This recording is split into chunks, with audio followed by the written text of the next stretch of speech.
Je me présente, Yannick Nadeau. Je travaille chez Microsoft. Mon rôle chez Microsoft, c'est spécialiste suite de productivité des affaires. Donc, tout ce qui entoure Office 365. Donc, on parle d'Exchange Online, SharePoint Online, le déploiement d'Office. On va parler également de Skype for Business. Évidemment, les produits dans l'info nuagique, les produits sur site, vous avez entendu parler de notre cloud hybride déjà. Donc, c'est un peu les produits que moi, je vais couvrir. Le but de la session aujourd'hui, c'est de vous démontrer un peu c'est quoi les plus-values, c'est quoi les avantages de passer avec l'info nuagique au niveau Office 365 et de voir un peu c'est quoi les nouveautés, les choses qu'on a amenées au niveau de la téléphonie, au niveau du Cloud PBX. On a entendu beaucoup parler, c'est maintenant disponible. Il y a beaucoup de, je dis le terme français, de misconception alentour justement du Cloud PBX. Comprendre que c'est disponible aujourd'hui, qu'est-ce qui est disponible, qu'est-ce qu'on peut faire et qu'est-ce qui s'en vient dans le futur. Qui a déjà entendu parler d'Office 365? OK, c'est bon, pas mal tout le monde. Tout le monde s'arrête rapidement un peu avec les plans E1, E3, vous avez entendu parler de ça. Les gens nous disent les licences chez Microsoft, c'est excessivement complexe, c'est faux. Les licences sont très flexibles chez Microsoft, c'est pour ça qu'on a plusieurs plans. Les plans E1, E3 et maintenant on a un plan E5 qui a été lancé tout dernièrement. Et j'essaie de vous démontrer un peu plus loin qu'est-ce qu'on retrouve à l'intérieur de ça. Oui, j'ai un appel justement du Skype Broadcast parce que j'ai une réunion qui commence à 10 h. Alors, je vais juste l'ignorer. Quand on parle de productivité, puis je vais en parler un petit peu plus loin, c'est une des choses, une des nouveautés qu'on va retrouver maintenant quand il y a une rencontre qui débute. Bien, la rencontre vous appelle. Je suis sur mon PC, je suis branché à l'intérieur de mon client Skype for Business. Il y a une réunion qui va commencer, je reçois un appel, je suis sûr de ne pas la manquer. Je suis obligé de me trouver d'autres excuses maintenant. J'ai commencé un peu avec la philosophie Microsoft. On a 3 points majeurs, puis c'est un peu alentour de ça que toute notre stratégie est basée. Vous savez, on est très info-nuagique et le premier pilier alentour de tout ce que vous retrouvez chez Microsoft, c'est de bâtir un cloud plus intelligent. Vous me pardonnez, j'utilise le mot cloud en français, info-nuagique. Je sais comment ça se dit, c'est juste que c'est long et très difficile à dire. Alors, je vais parler de cloud, donc info-nuagique, tout au long de la présentation. Donc, de bâtir un cloud plus intelligent, plus sécure, plus disponible, avec de plus en plus de fonctionnalités. Et la valeur à l'intérieur de l'info nuagique, à l'intérieur d'Office 365, se situe à ce niveau-là. On rajoute constamment des nouvelles fonctionnalités dans Office 365. D'ailleurs, le 1er juin, il y a une nouvelle fonctionnalité qui a été ajoutée. Souvent, ces nouveaux ajouts-là sont disponibles pour nos clients sans aucun frais supplémentaire. Donc, on peut juste les rajouter à l'intérieur du bundle de licence, à l'intérieur de votre plan de licence. Deuxième pilier, c'est de bâtir, de permettre d'avoir de plus en plus du personal computing, de permettre aux utilisateurs d'avoir plus de flexibilité et de fonctionnalité au niveau de l'informatique personnelle. Vous avez déjà entendu le quote probablement qui dit « On aimerait avoir un ordinateur dans chaque maison, un ordinateur dans chaque salon ». Ça a été la philosophie de Steve Ballmer pendant des années. Le nouveau CEO, Satya Nadella, qui est en place depuis environ 1 an et demi, je ne suis pas loin d'un date, mais environ 1 an et demi, lui a rajouté à l'intérieur de ça, c'est de permettre aux gens d'être le plus productif possible, peu importe où ils sont. Steve Ballmer a toujours eu la philosophie de dire « works best on Windows ». Ça veut dire, si tu veux exécuter Office, tu es mieux d'avoir un appareil Windows. La première annonce que Satya Nadella a faite en tant que CEO, c'est d'annoncer un produit sur iPad. La première annonce qu'il a faite, il a annoncé Office pour iPad. Aujourd'hui, j'ai beaucoup de mes clients qui veulent aller vers Office 365 pour une seule raison. Être capable de consulter, de modifier les documents sur les appareils mobiles. Et quand je parle d'appareils mobiles, on ne fait pas de discréance à aucun de ces périphériques-là. Ça peut être du iOS, ça peut être du Android et ça peut être du Windows également. Ce matin, je m'en venais au bureau, j'étais dans la voiture, j'ai sorti mon téléphone Android. Oui, j'ai un téléphone Android. J'ai ouvert la présentation, c'est ma conjointe qui conduisait, et dans la présentation, j'ai les révisé, j'ai vu qu'il y avait des erreurs. J'étais arrivé au bureau, j'ai pu le faire. Pas perdu de temps, j'étais dans la voiture, excessivement mobile, j'ai accès au cloud, j'ai accès à mes documents, j'ai l'application mobile qui me permet de consulter les documents. Donc, c'est directement à l'intérieur des appareils mobiles, inclus à l'intérieur d'Office 365 Pro+. Et peu importe le périphérique que vous utilisez, dans mon cas, j'ai choisi un Android qui est tout nouveau et déjà brisé. Les gens utilisent des appareils Windows, les gens utilisent des appareils iOS. Peu importe ce que vous utilisez, on va vous garantir le même format. Quand je parle de présentation sur ce périphérique-là, j'ai le même rendu, le même affichage que vous allez avoir à l'écran aujourd'hui.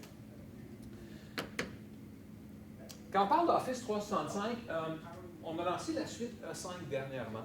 Avec Office 365, on a une approche qui est très people-centric. L'approche qui est très people-centric nous permet vraiment de viser un individu et non pas un périphérique ou un service.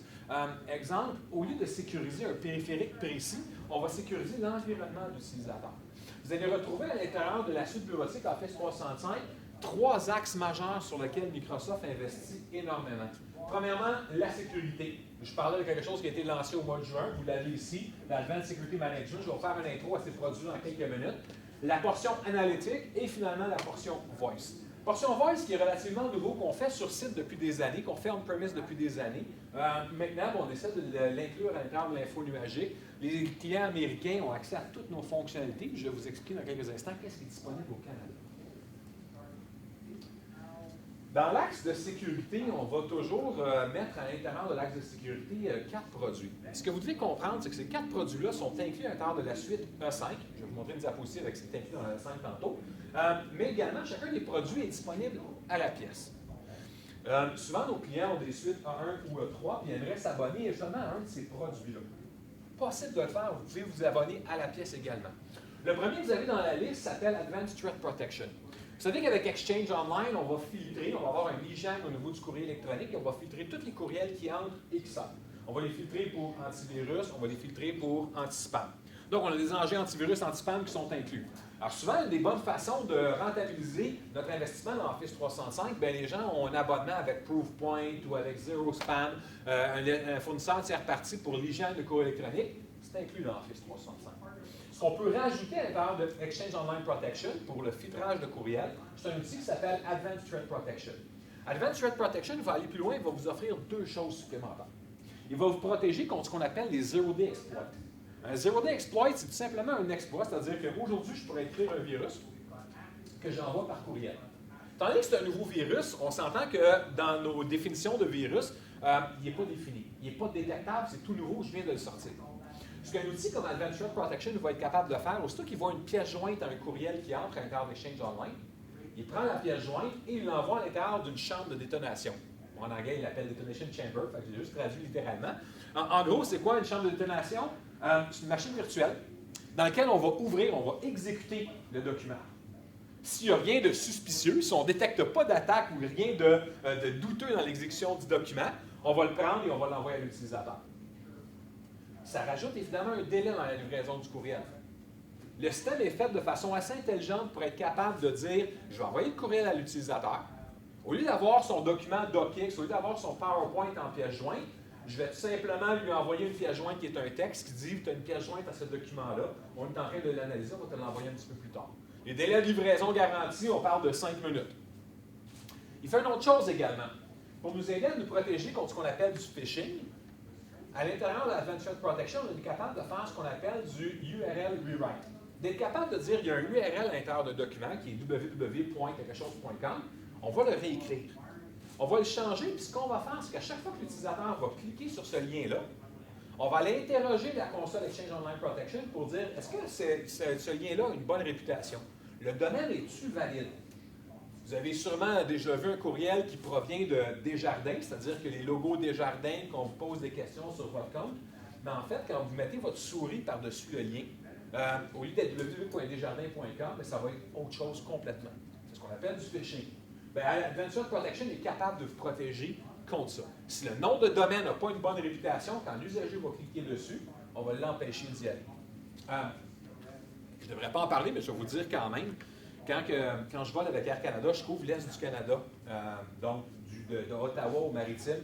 Puis la première journée qu'on a implanté ATP, j'ai enregistré, j'ai fait mon check-in de mon vol sur mon appareil mobile, puis je dis envoie-moi un courriel.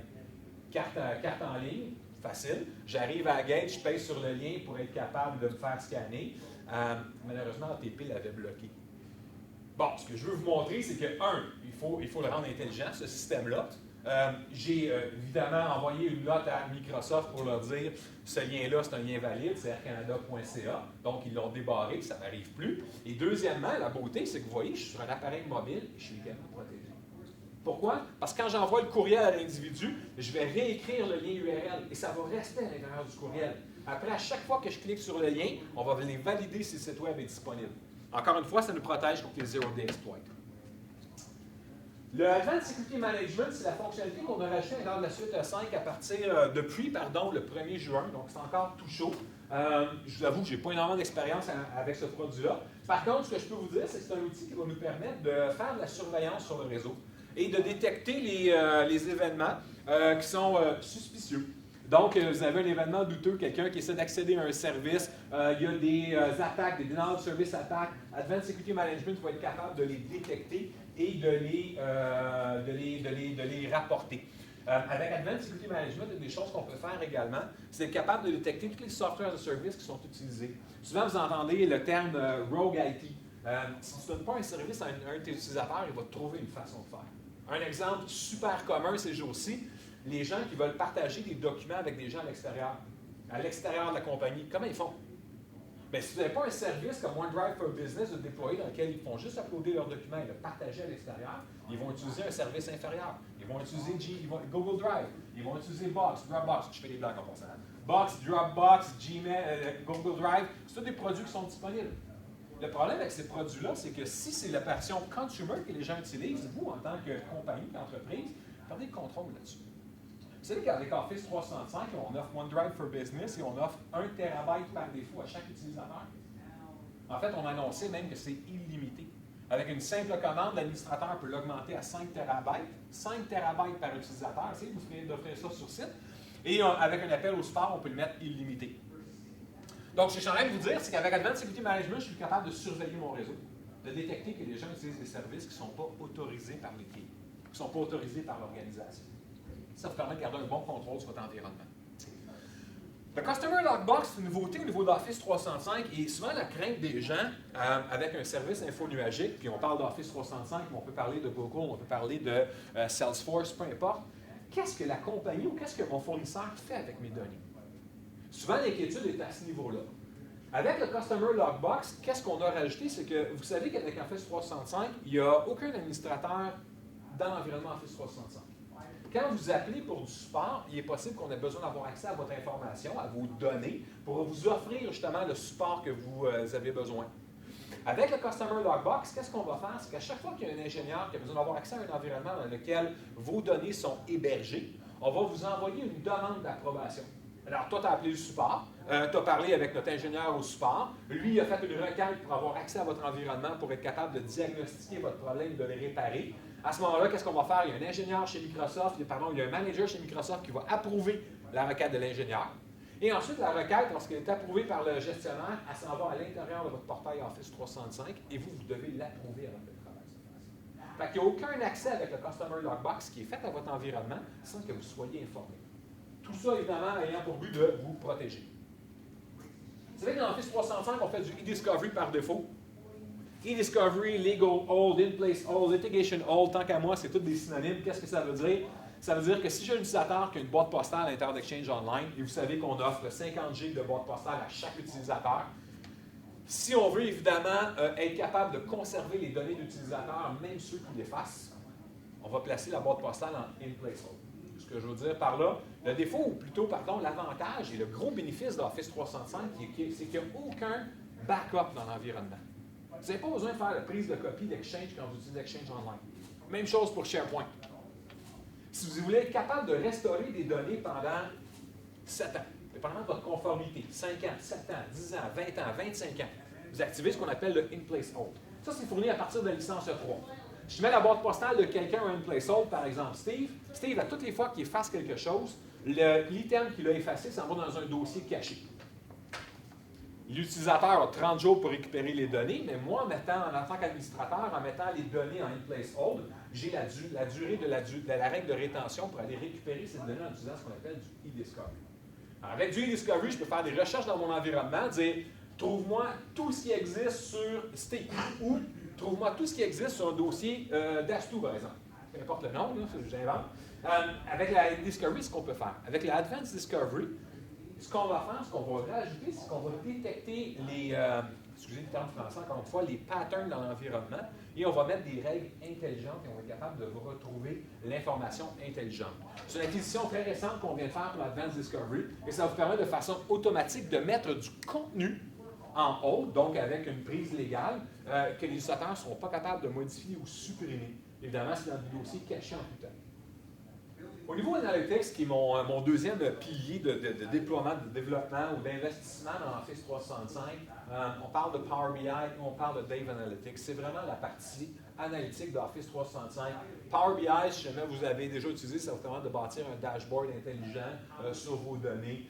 Donc, par exemple, les opportunités que vous avez en cours, le cycle de vente, être capable d'aller rechercher combien de profits vous faites par opportunité, des choses comme ça. Ça prend combien de temps closer une opportunité de vente. Vous pouvez bâtir vos propres dashboards avec Power BI.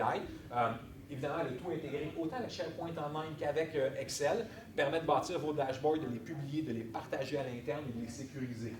Comme je l'ai dit tantôt, n'oubliez pas que Power BI, vous pouvez vous le procurer à la pièce. Ça fait partie de la suite A5 également. Et il y a également Delve Analytics. Je souris toujours quand je parle de Dave Analytics parce qu'il donne une tonne d'informations sur ce que tu fais.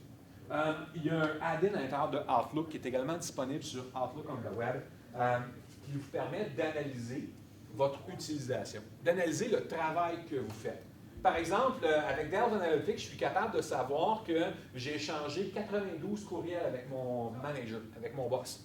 Je suis capable de savoir que ces 92 courriels-là, mon boss a répondu à 47 en moyenne en 19 minutes. Je suis capable de savoir avec tel partenaire d'affaires, j'ai échangé combien de courriels, puis ça a pris combien de temps à avoir une réponse. Je suis capable de savoir également, ça me prend combien de temps en moyenne répondre à un courriel. Moi, je suis toujours très rapide, on parle de 2-3 minutes de retour d'appel. Mais Delve Analytics va être capable de vous dire la vérité.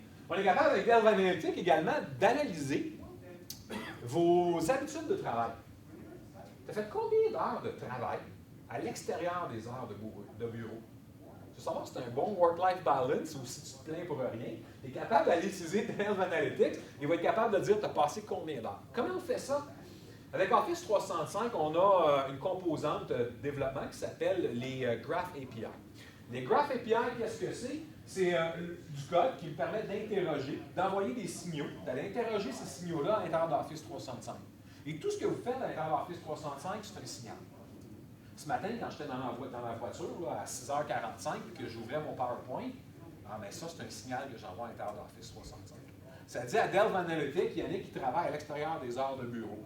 Il voit que je suis à l'intérieur de PowerPoint. Quand j'ouvre mon client Outlook, quand je réponds à des courriels, c'est des signaux que j'envoie à Office 365 également. Bon, on va comptabiliser tous ces signaux-là pour Delve Analytics et donner l'information à l'utilisateur. Je répète, donner l'information à l'utilisateur et non pas à son manager.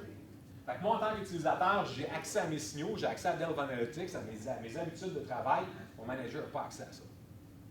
Ça, c'est assez important. Est-ce qu'on peut donner accès ou non? Non, pas pour l'instant. Est-ce que c'est dans le roadmap? Pour l'instant, non. L'idée à l'intérieur de Delve Analytics, c'est d'être capable d'avoir des habitudes, des statistiques sur tes habitudes de travail. Ça reste personnel. Ça reste personnel, exactement. C'est pour ça que je souris à toutes les fois que j'en parle, parce que les gens qui travaillent dans des environnements syndiqués, ils font tous comme « jamais ça va rentrer ici ». Personnel. Et je vais passer super rapidement sur cette diapositive-là parce que je vais faire un drill down de chacune des composantes. Quand on parle de Enterprise Voice, autant disponible sur site qu'à l'intérieur de l'info nuagique, on parle toujours de 3 composantes majeures. On parle de PSTN Conferencing. En passant, c'est tout nouveau, c'est disponible depuis le mois de décembre. Donc, on parle de 6 mois, c'est encore assez chaud. On parle du Cloud PBX et on parle de PSTN Calling. Dépendamment où vous êtes situé dans le monde, il est possible que ces fonctionnalités-là soient disponibles ou pas. C'est vague, hein? Mais je vais vous creuser tout ça dans quelques instants. Évidemment, vous devez concevoir que Microsoft, on utilise nos propres produits. On a une expression à l'interne qui dit « Eat your own dog food ». Avant de lancer un produit, avant de lancer une nouvelle fonctionnalité, Microsoft l'a testé, Microsoft l'a utilisé. Vous savez, Microsoft, c'est une petite compagnie, là, on parle de 190 000 employés avec les temps pleins et les contractuels. Et nous, on utilise vraiment nos produits. Puis Skype Meeting, c'est la première des choses, évidemment, que je peux vous dire qu'on utilise et on ne pourrait pas vivre sans. Vous comprenez qu'on est une entreprise qui est très dispersée. Mes collègues à moi, qui font le même rôle que moi au Canada, on a une relation très très proche parce qu'on vit les mêmes défis, on a les mêmes questions. Puis en tant que spécialiste technique sur tous les produits que je couvre, j'ai pas réponse à tout.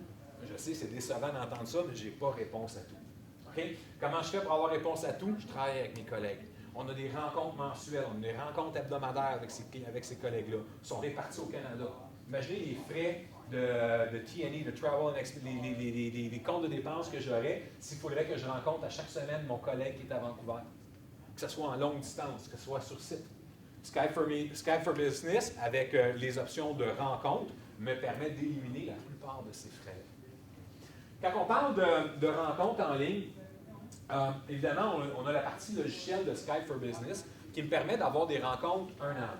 Je suis capable, sur mon poste de travail, d'utiliser Skype for Business, de voir qui est en ligne, qui n'est pas en ligne. Okay?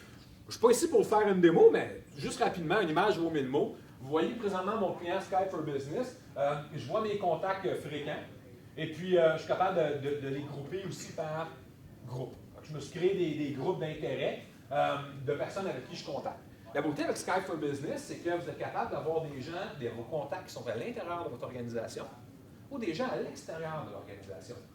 J'ai un groupe qui s'appelle Partenaire, que vous ne voyez pas ici, là, il est peut-être un peu plus bas, là, mais j'ai un groupe qui s'appelle Partner. Steve Noël, par exemple, de Cloud IT, fait partie de mes contacts. Bien, lui, il a son compte Skype for Business à l'intérieur de son organisation, j'ai le mien. On est capable d'avoir une fédération entre les deux, puis je suis capable de contacter Steve directement en ligne. J'ai des clients aussi qui font partie de mes contacts.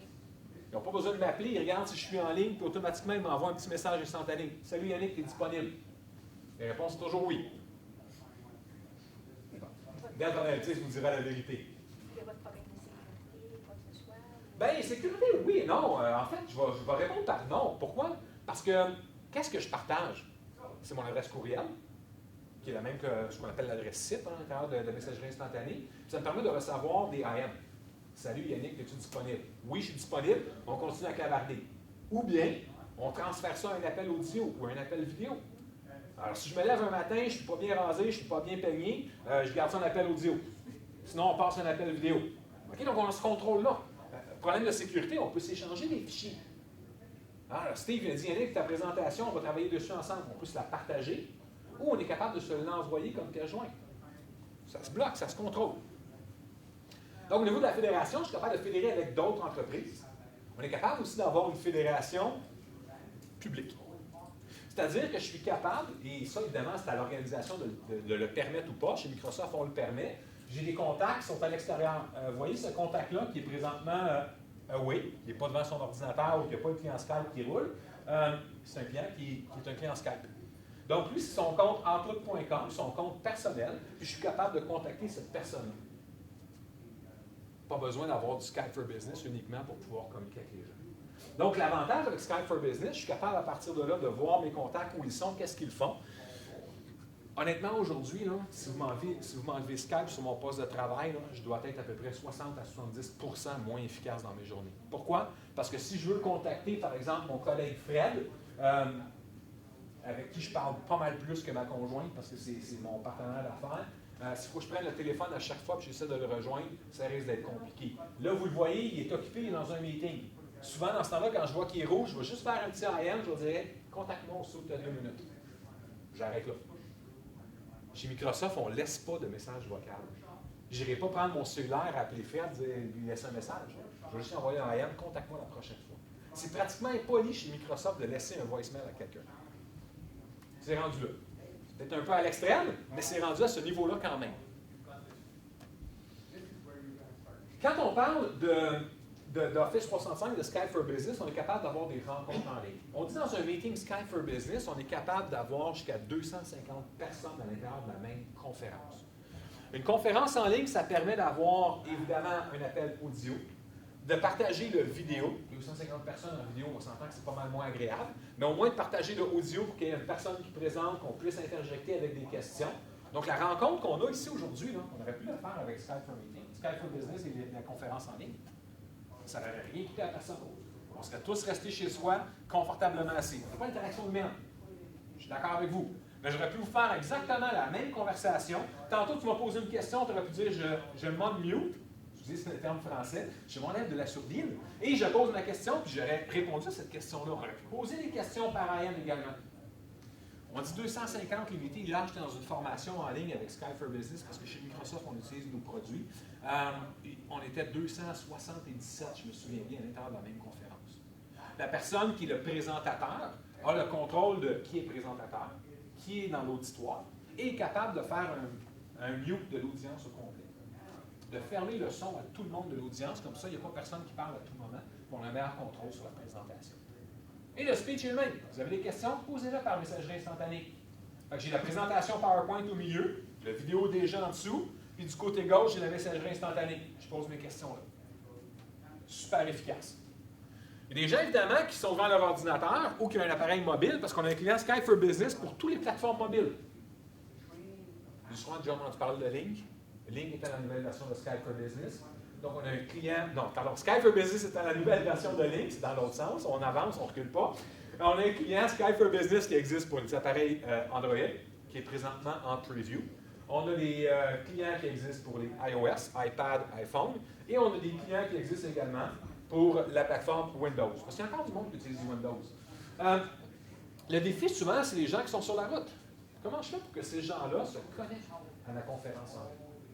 Par le passé, Microsoft, on vous permettait de joindre votre Audio Conferencing Bridge, donc votre bridge de conférence audio, au meeting Office 365. Donc, tu avais un fournisseur, que ce soit Bell, que ce soit TELUS, peu importe, qui t'offre un bridge de téléconférence, on te disait, ajoute-le à la conférence Office 365. Quand tu fais ton meeting Office 365, tu rajoutes ton numéro de téléphone, ou c'est rajouté automatiquement, dépendamment lequel. Fait que les gens ont deux options. Si je suis devant mon PC, je connecte mon client Skype for Business à la conférence avec l'audio et le vidéo, si je veux. Sinon, je suis capable de tout simplement signaler le bridge. La façon que c'est fait, là, c'est assez intelligent parce que si je veux le faire à partir de mon client Skype, j'ai la possibilité d'aller ici, dans l'onglet Conférence, puis je vois c'est quoi mes prochains meetings.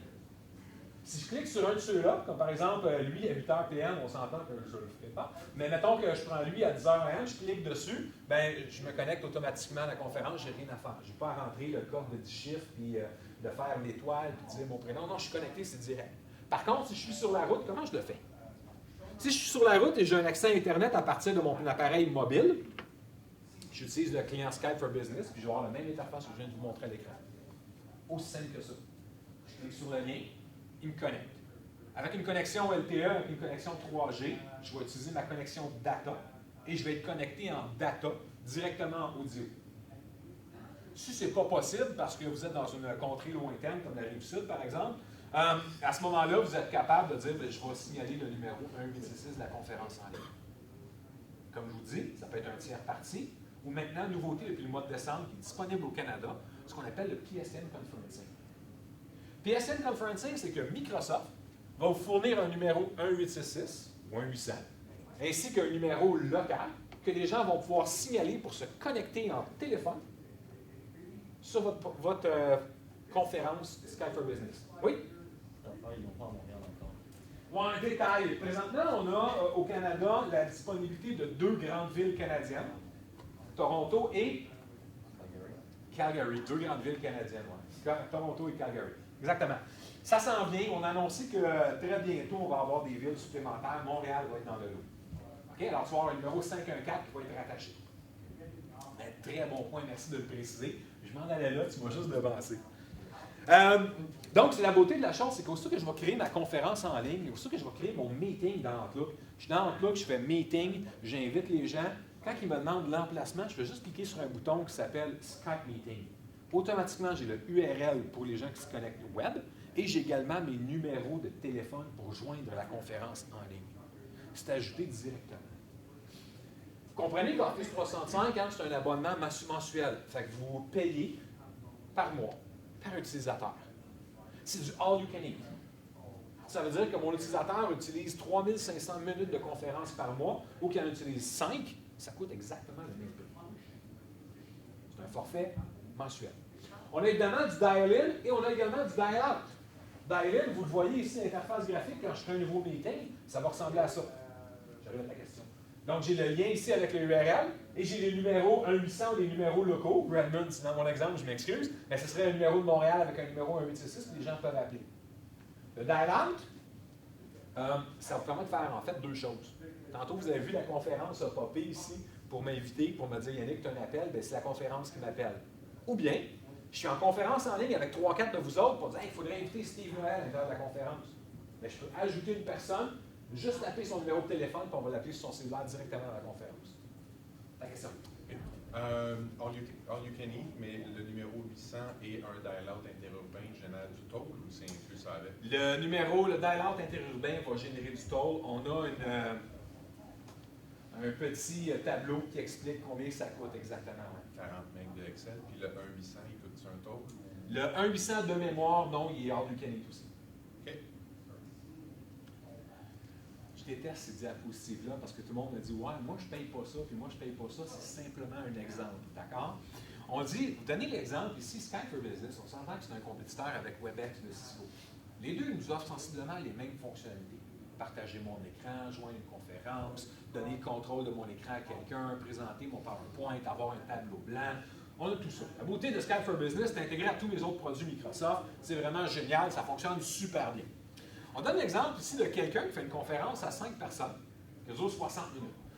Avec un numéro, avec un bridge téléphonique qui est rajouté, qui coûte 2 sous la minute. Ben, 2 sous la minute avec 5 personnes qui est connectées pendant 1 heure, ça coûte combien?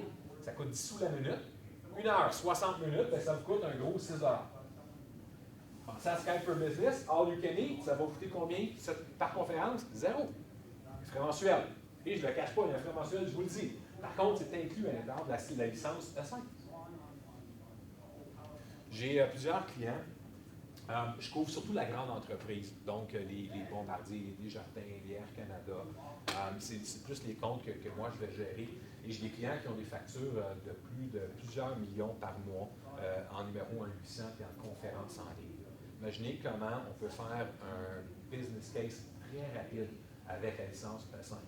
Je veux juste vous rappeler, ce genre de clients-là, des fois, me disent oh, il y en a pas un 5, je veux rien savoir. Ce que je veux, c'est le PSTN Calling. Pas de trop, tu as déjà des E3, tu as déjà des E1, mais je vais juste te rajouter PSTN Calling. Ça va te coûter X $ par mois.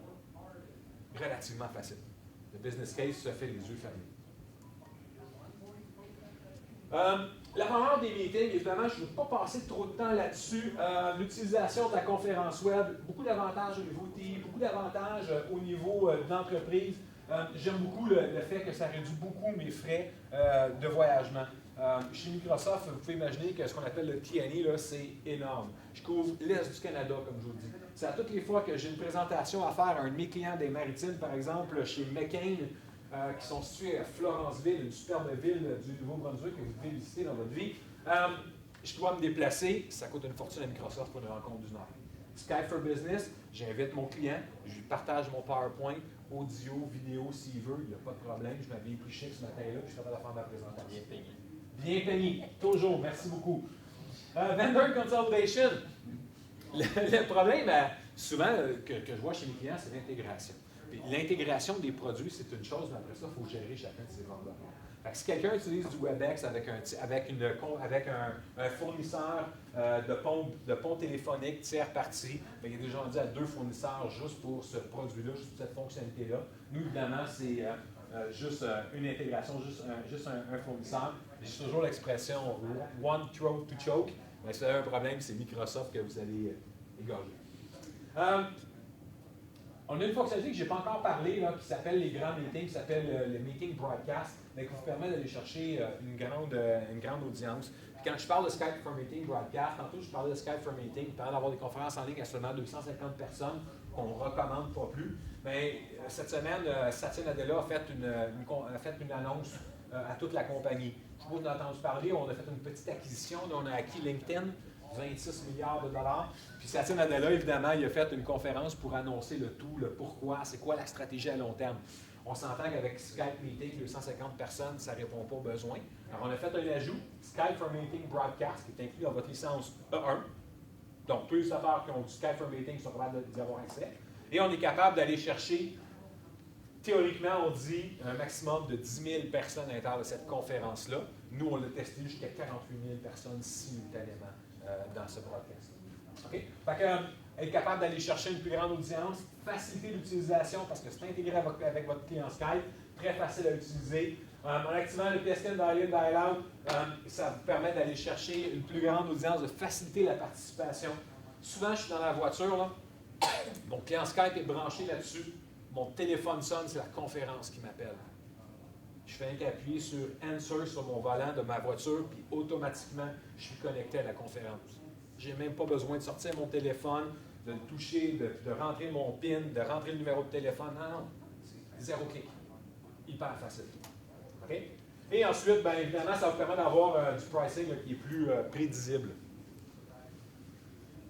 Skype for Meeting Broadcast, je n'ai pas placé la diapositive à bonne place, je m'excuse, j'aurais dû être avant. Comme je disais tantôt, un meeting Skype, c'est super merveilleux quand tout le monde a besoin d'avoir une interaction à l'intérieur de ce Skype meeting.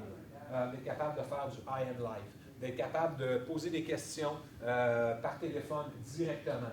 Donc, on a une meilleure interaction. Si vous voulez avoir vraiment un auditoire, un grand auditoire, puis comme je vous le disais il y a quelques instants, on parle de 10 000 personnes qu'on peut inviter à l'intérieur de meeting Skype, d'un Skype broadcast, bien, ça me permet d'avoir un broadcast vraiment à grande audience. Pensez à une formation, pensez à une annonce qui est faite à la compagnie au grand complet, où est-ce que vous n'avez pas besoin d'avoir d'interaction. Message du président à la compagnie, habituellement, on n'a pas besoin d'interaction. On écoute ce que le président va mentionner, ce que le président va annoncer, pardon. Ce Skype Meeting Broadcast-là, les gens peuvent se connecter de n'importe où avec n'importe quoi. Un appareil Windows, un appareil Apple, un appareil iOS, un appareil Android, peu importe. Juste un browser web. Tu n'as pas besoin d'avoir de logiciel installé sur ton poste, tu es capable de te connecter au Skype Meeting Broadcast. On va s'adapter au format du périphérique que tu utilises. Lorsque l'appel est terminé, on va enregistrer le broadcast à l'intérieur de Azure. On utilise Azure Media Service après pour être capable de, excusez le terme français, streamer le broadcast à nos utilisateurs.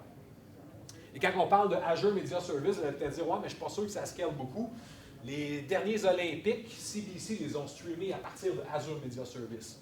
Ça scale presque pas. Okay? On est capable d'aller chercher vraiment une grande audience avec ça. Bon, Skype for Meeting Broadcast, comparable à ce qu'on appelle WebEx Event Center. WebEx Event Center, on va dire, pour des meetings en haut de 1000 participants, des annonces à plus de 1000 personnes. Le coût pour l'organisateur est de 479 $ par mois environ. 479 $ par mois. C'est le coût de mon E5 pendant un an.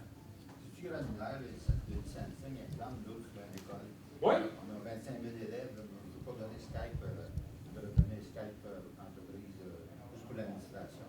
Peux-tu prendre du Samsung pour eux autres à ce moment-là? Oui, absolument. C'est excessivement granulaire.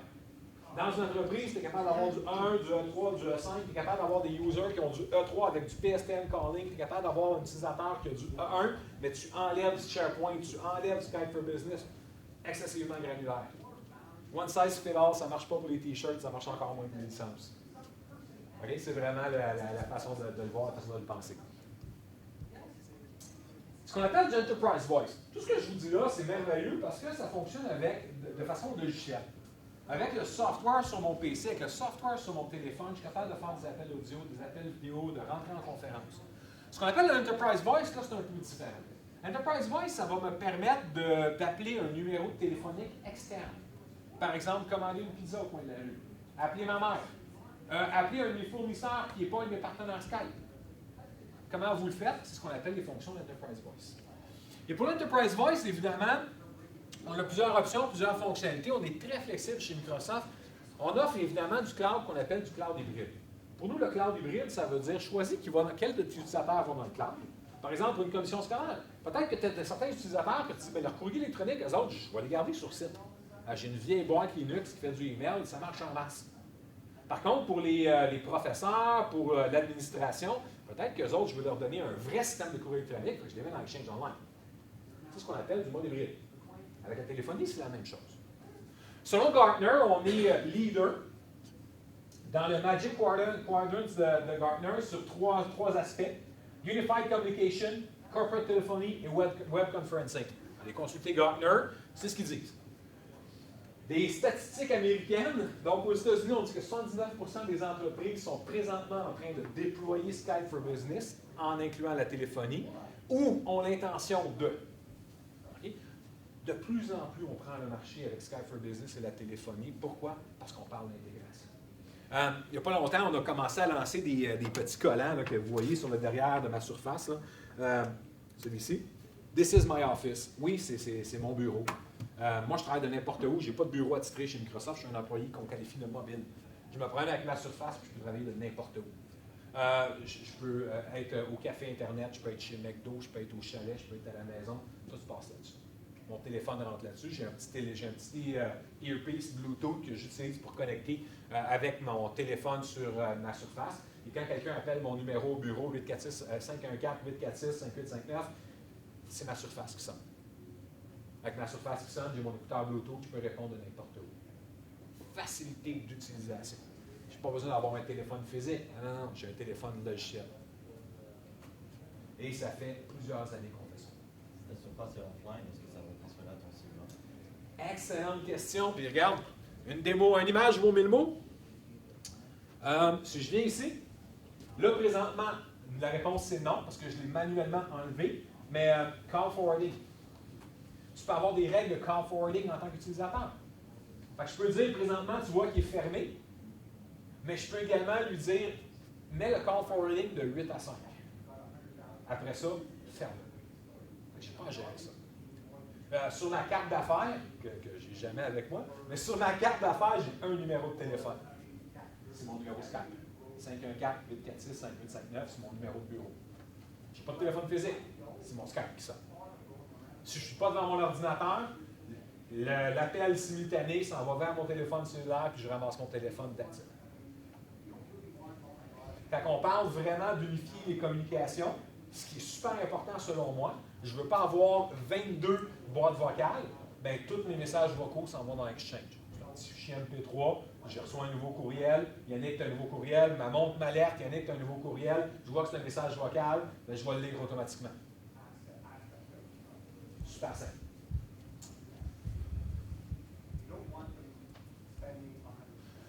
Le Modern Voice, ben, je pense que j'en ai parlé beaucoup déjà. La beauté à l'intérieur de ça, puis tu vois, je connais mes slides par cœur, je t'ai montré mon PC, mais tu vois que si tu fais le string, tu peux le configurer ici pour déterminer quel numéro. Tu sais, vous savez que l'information de Skype for Business provient de votre Active Directory, de votre annuaire de répertoire sur site. Tu engages un nouvel employé, tu lui crées un compte Active Directory. Dans les propriétés du compte, tu lui mets un numéro de bureau, tu lui mets un numéro de cellulaire, puis pouf, automatiquement, c'est publié dans Skype for Business. Pas plus compliqué que ça. Fait que les gens vont chez Microsoft, là, sortent mon numéro de cellulaire, s'en vont dans les adresses globales de Exchange, ils sont capables de le trouver directement là. Ils sont capables de le trouver directement à l'intérieur de Skype for Business, c'est publié. OK? Donc, permet d'augmenter vraiment l'agilité et la consolidation au niveau de la gestion. C'est super simple au niveau de la gestion. Je n'ai pas besoin d'aller dans le PBX, je n'ai pas besoin d'avoir un outil qui synchronise mes comptes de AD à mon PBX ou d'une structure de répertoire à mon PBX. C'est fait de façon intégrée, de façon native. Quand on parle de Cloud PBX, ça aussi c'est quand même relativement nouveau. Disponible au Canada, contrairement à la croyance populaire, c'est disponible au Canada depuis le 1er décembre. Tantôt, je vous ai parlé de PSTN Conferencing qui permet d'ajouter un pont téléphonique à mes conférences Skype. Là, je parle de Cloud PBX qui vous permet de remplacer votre PBX que vous avez sur site. Si jamais vous avez un PBX qui date un peu, qui commence à être difficile à gérer, vous avez un contrat qui arrive à échéance, vous pouvez remplacer votre PBX, au lieu de l'héberger sur site, vous pouvez le mettre à l'intérieur de l'info nuagique. La beauté là-dedans, beaucoup plus facile à gérer. Beaucoup plus facile à gérer, c'est une interface graphique, tu gères ça via ton Skype Administrator, très simple au niveau de la gestion. Le Cloud PBX ne vous donne pas de ligne téléphonique, par contre. Cloud PBX va vous permettre de faire ce qu'on appelle le call management directement à l'intérieur de l'info nuagique. Je suis capable, à l'intérieur de mon Cloud PBX, de déterminer c'est quoi mes règles d'appel, de déterminer c'est quoi mes plages de numéros de téléphone. Non, ça, c'est pas vrai. Oui, je suis capable, pardon, de déterminer c'est quoi mes plages de numéros de téléphone et puis de gérer ces règles-là directement à l'intérieur de l'info nuagique. Je ne parlerai pas de cette diapositive-là, basée sur des prix américains, basée sur une compagnie qui a 10 000 sièges et plus. On parle d'économie pour une entreprise qui a 10 000 sièges d'environ 500 000 par année, dépendamment de c'est quoi vos PBX sur site. Le prix d'un hosted PBX chez Orange, par exemple, aux États-Unis, ça coûte ça par utilisateur, puis Cloud PBX de Microsoft coûte 8 $. Là, on parle juste de l'infrastructure. On ne parle pas de la possibilité de faire des appels. On ne parle pas de minutes d'appel, on ne parle pas d'interurbain, on parle vraiment de gérer vos numéros de téléphone. La fonction qui s'appelle PSTN Calling, c'est la fonction qui n'est pas encore disponible au Canada. Il y a un organisme qui s'appelle le CRTC au Canada qui nous empêche pour l'instant d'offrir ce qu'on appelle le PSTN Calling. PSTN Calling, qu'est-ce que c'est? C'est que ça vous permet, à l'intérieur de l'info numérique, de porter vos numéros de téléphone. Et vos lignes téléphoniques seraient offertes par Office 365, seraient offertes par Microsoft. La journée qu'on va mettre ça en place au Canada, on devient un telco. On devient une compagnie téléphonique. Pourquoi? Parce qu'avec Microsoft, tu vas dire, bien, mes numéros de téléphone, c'est ça. Je les importe dans le cloud. Puis l'accès au Public Switch Telephone Network, au réseau public de téléphonie, se fait par mon cloud PBX, puis se fait par Office 365. Tu n'utilises plus les liens Bell, tu n'utilises plus les liens de TELUS, les liens de Vidéotron. C'est maintenant avec Microsoft que tu fais affaire pour le téléphone. C'est présentement en fonction aux États-Unis. C'est présentement en fonction en Angleterre. Et on vise évidemment à étendre ces marchés-là. Je vais vous parler de déploiement dans quelques minutes. Vous allez voir qu'on a plusieurs options à ce niveau-là. Puis en gros, tantôt on parlait de minutes d'appel. Dans la licence E5, PSTN Conferencing, Cloud PBX, PSTN Calling est inclus. Vos minutes d'appel ne le sont pas. Là, vous avez des plans all you can eat. Plan national à 12 $ aux États-Unis. Encore une fois, c'est aux États-Unis, donc les prix ne seraient pas sur au Canada. Et puis 24 pour un plan international. 24 $ par mois, un utilisateur américain est capable de faire des appels partout à travers le monde de façon illimitée. Pas de minutes ici. Encore là, on a un petit chiffrier Excel de 400 MB qui explique combien ça coûte de temps à tant de minutes, de temps à tant de minutes, de tel pays à tel pays. On est capable d'aller chercher vraiment en détail. Je vous parle depuis longtemps du mode hybride, de quoi ça peut avoir l'air, un voice deployment à l'intérieur d'Office 365. Aujourd'hui, nos clients, la part de nos clients qui vont vers du Skype for Business, sont capables d'avoir sur site Skype for Business Server, de le brancher et d'utiliser les PBX sur site pour être capable de faire des appels, pour être capable de faire de la voix, être capable d'appeler la pizzeria du coin, c'est l'exemple que j'utilise tout le temps. La PSTN Calling, évidemment, c'est toujours fourni par les fournisseurs de PSTN, les Bell, les TELUS, les Vidéotron de ce monde. BTXTL, pardon, merci. Excuse-moi. Ça me grattait. Ouais, tu peux me lancer une recherche, c'est le problème, je l'ai rire. Le mode hybride, puis Tinktel est super important parce que Tinktel va vous offrir également une offre hébergée au niveau de Skype for Business. Fait que si vous voulez déjà aller vers Skype for Business, Tinktel est capable de te fournir directement les ponts téléphoniques vers Office 365. Ça peut être un avantage super marqué. Bon, le mode hybride permet de mettre en place le Cloud PBX. Par contre, de le connecter, comme je vous disais tout à l'heure, avec votre provider de ligne téléphonique canadien. Chose importante, c'est jusque-là qu'on peut se rendre aujourd'hui au Canada. Demain, vous allez pouvoir avoir toutes vos composantes à l'intérieur du cloud d'Office 365 sans vous soucier de gérer votre fournisseur canadien. Bon, les valeurs, réduire le TCO, c'est vraiment une chose importante. Avoir des prix qui sont vraiment plus prédire plus facilement vos coûts de licence. Puis Anywhere Business Phone, toujours plus facile pour un utilisateur, là, vraiment l'utilisation. Ça, j'ai tapé là-dessus déjà en long et en large en vous disant on est capable d'utiliser n'importe quel périphérique, n'importe quel device pour connecter à Skype for Business, faire nos appels, connecter. Est-ce qu'il y en a ici qui ont entendu parler de la Surface Hub? Pas pire, hein? Surface Hub, c'est quoi? Bien, dans une salle de conférence, on a un projecteur, on a des haut-parleurs partout, on a des caméras. Pensez à Polycom, par exemple, pensez au Smartboard. Mais Microsoft ont maintenant sorti ce qu'on appelle le Surface Hub. Qu'est-ce que c'est le Surface Hub? Ça vient en deux versions, 55 et 84 pouces. La 84 pouces, c'est un écran 4K. Grosse télévision, disons-le comme ça, avec des caméras 360, avec des haut-parleurs, avec un client Skype à l'intérieur. C'est un PC Windows 10, finalement. Et puis quelqu'un rentre dans la salle de conférence. Pour séduire sa conférence, tout ce qu'il y a à faire, c'est quoi? C'est d'inviter la salle de conférence, qui est votre Surface Hub. Tu rentres, tu cliques sur la télévision, parce que c'est un touchscreen, et ta conférence est lancée. C'est pas plus compliqué que ça, c'est très, très, très, très simple. Vous pouvez vous en servir pour dessiner, comme vous le voyez ici. Partager des PowerPoint, partager des applications. Tout est là, tout est disponible.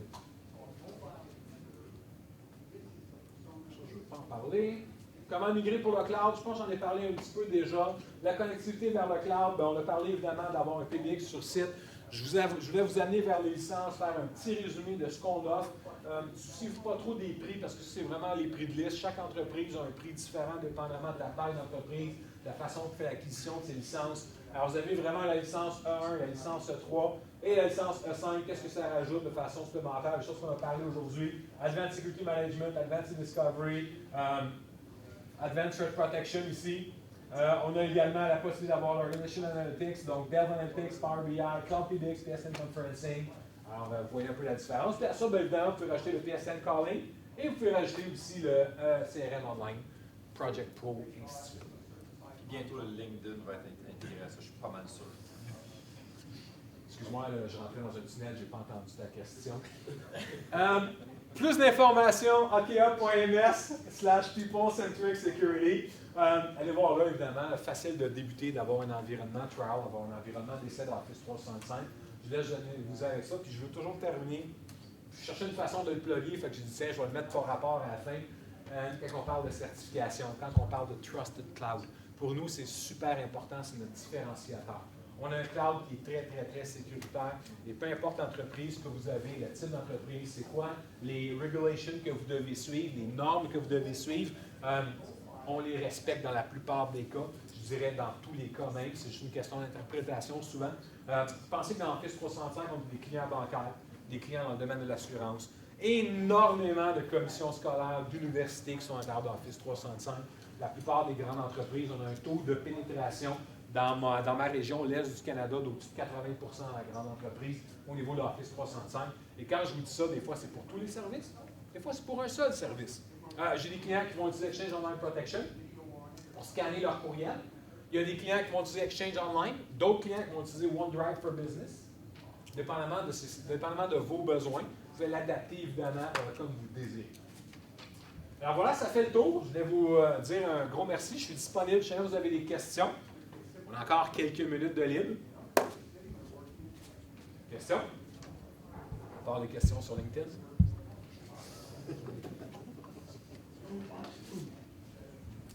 Ben, je vous remercie. Si jamais vous avez des questions, je vais être disponible aussi toute la journée pour répondre à vos questions. Merci.